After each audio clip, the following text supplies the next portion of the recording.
2 years ago, Jared ate his own pinky finger. Things went downhill from there. I had known Jared since middle school. We spent a lot of time together as teenagers as we were both on the high school football team. He had a good head on his shoulders and became a radiographer after graduation, doing advanced medical imaging such as X-rays and MRI scans in hospitals. Then he quit out of the blue and got a software engineering job. We moved to different states for work after graduating. Jared and I spoke over the phone most weekends, but then his job became busier, so we lost touch for a while. That was until I got a call from Jared's girlfriend after the pinky incident, in the middle of a dreary office day. "He's in hospital. He's asleep right now, but he said he wants to see you," said his girlfriend Mary. "What happened?" "It's a lot to explain over the phone. Are you free to come over this week?" "It's a work-heavy week. Any chance I could drop by next week?" I looked at my jam-packed calendar. "He's been going through a lot recently. His dad died last week as well. I can take care of him, but I can't talk him out of his own head like you can." My heart sank. In that moment, I had a brief flashback of Jared's dad at one of our football matches, patting me on the back like I was his own son. "I'm sorry for his loss." "All right, tell him I'll be there this Saturday." I made the arduous 7.5-hour drive to their place on the Saturday, where Jared greeted me at the door. Standing on his doorstep, I felt specks of rain on me as the gray clouds loomed overhead. "Been a while," he croaked, smiling slightly. He was pale and huge bags sunk under his eyes. "I'm sorry about your old man," I said, closing the door behind me and following him to the living room. "Appreciate that, man. It was his time." We sat down on opposite couches. "Mary told me you ended up in the hospital. What's been going on?" "Just not been feeling well in myself lately, man. Oh, and we broke up, me and Mary. She moved out yesterday." It had only been 3 days since Mary's call. "What happened?"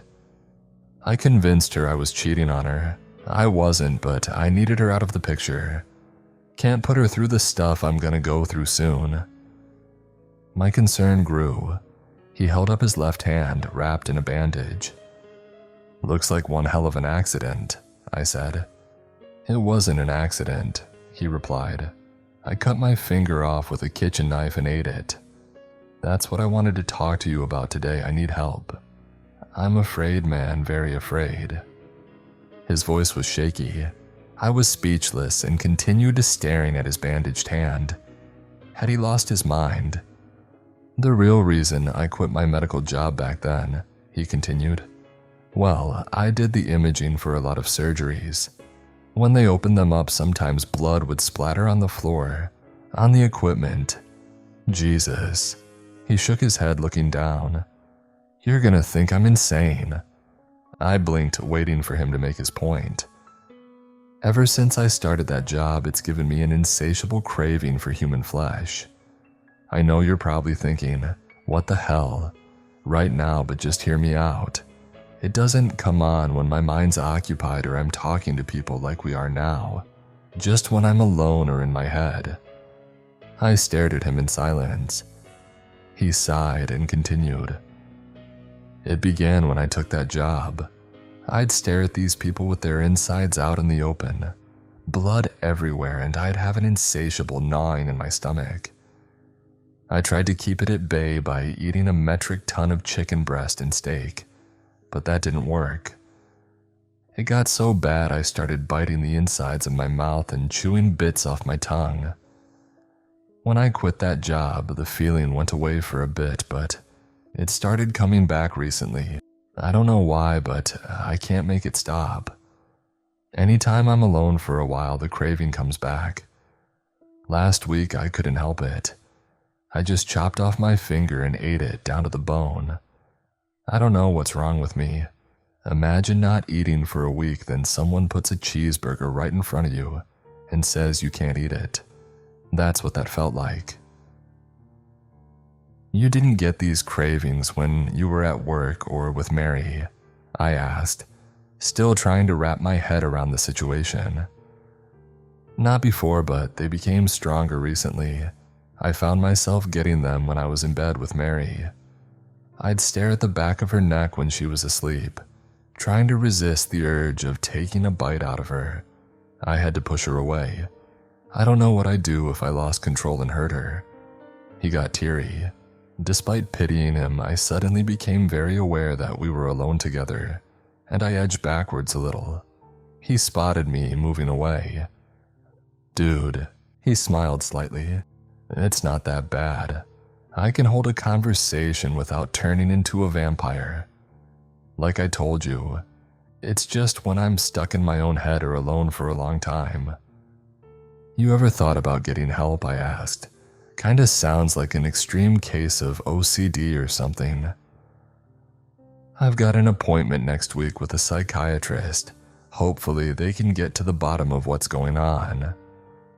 You know, they might detain you if they think you're at risk of harming other people or yourself. Yeah, he sighed. We went on a walk in the park outside his house and had a catch-up. He seemed like his usual self for most of our talk. However, he kept pausing as he spoke. I looked over at him a couple of times and spotted him chewing the inside of his mouth ferociously before stopping himself and continuing to speak.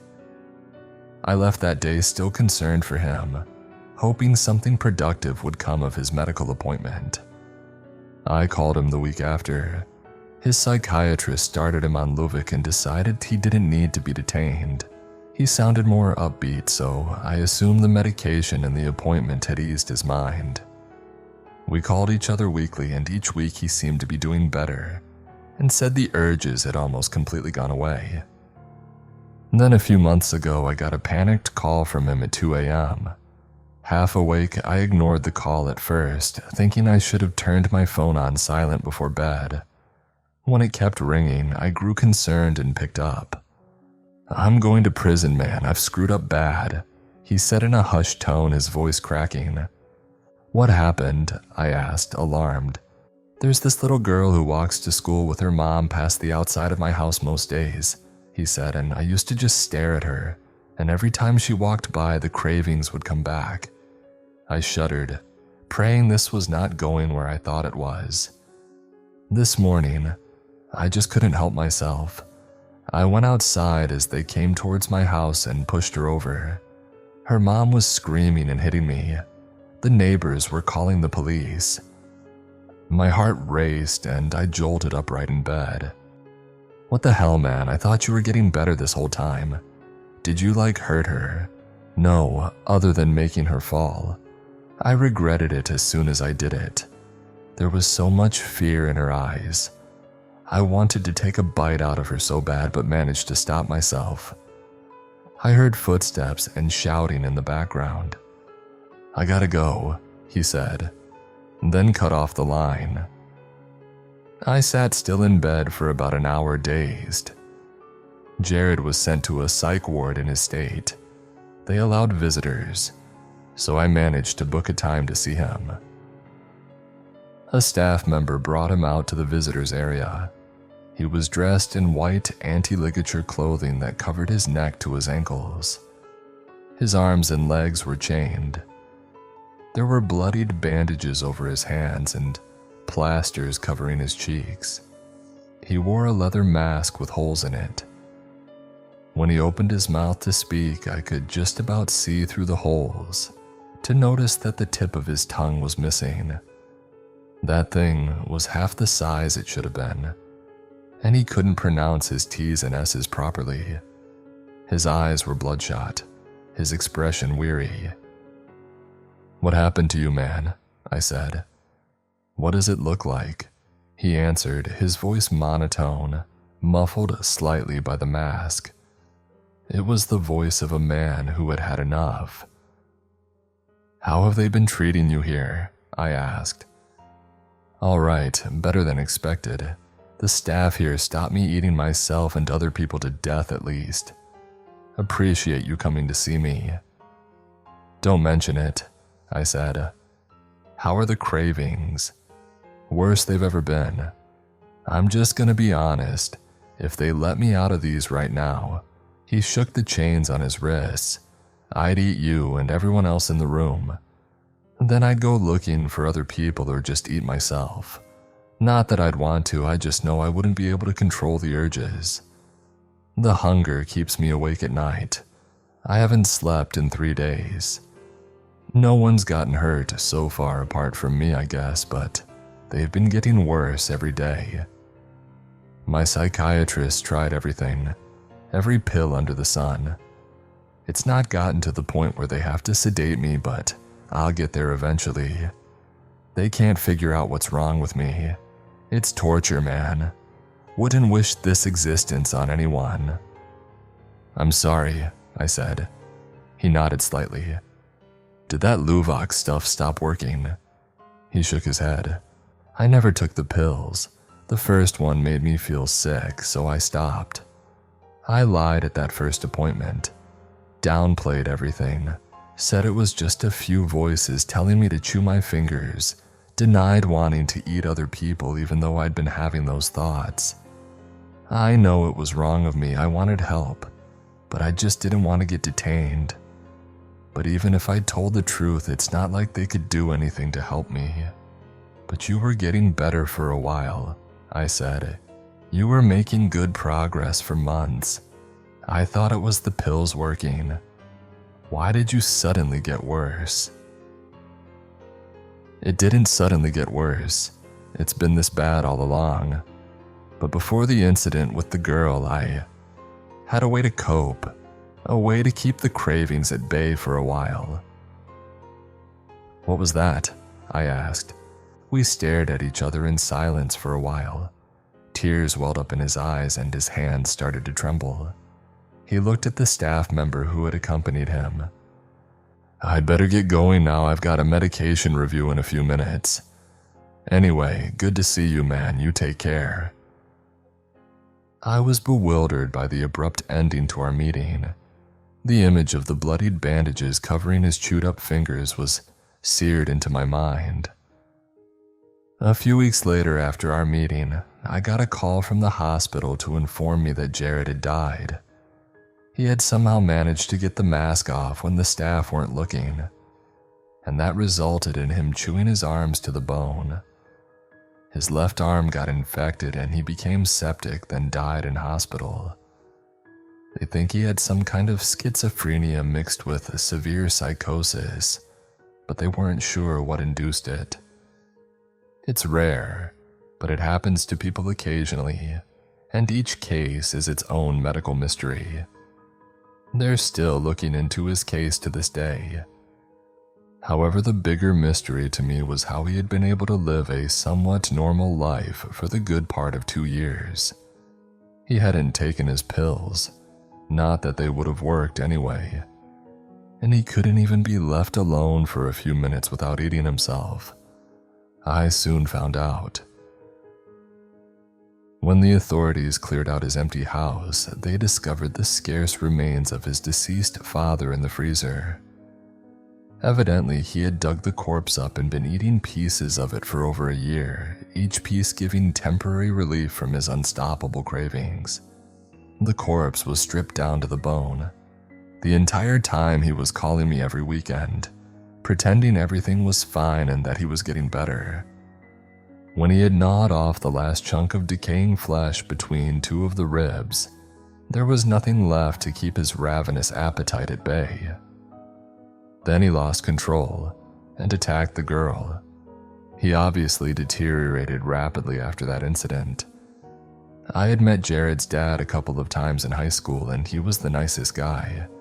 Can't imagine it was easy for Jared to do what he did. I've had the same nightmare a few times now. It starts with me standing behind Jared in his kitchen. He's sobbing while eating his dad's corpse, begging me to stop him. But every time I stand there frozen, paralyzed and unable to help. Even though I don't know what to make of the tragic situation, I feel for Jared really. I couldn't think of a more horrific way to die. He was a good guy and didn't deserve all that. I don't know if they'll fully get to the bottom of what caused it, but I guess what happened to him could have happened to anyone spontaneously. I never thought I'd say this, but I'm beginning to understand what he would have felt in his final weeks. I've been trying to lose weight recently. Sometimes when I crave a slice of pizza, I think of what happened to Jared and it helps the craving pass, but not always. Sometimes I do give in,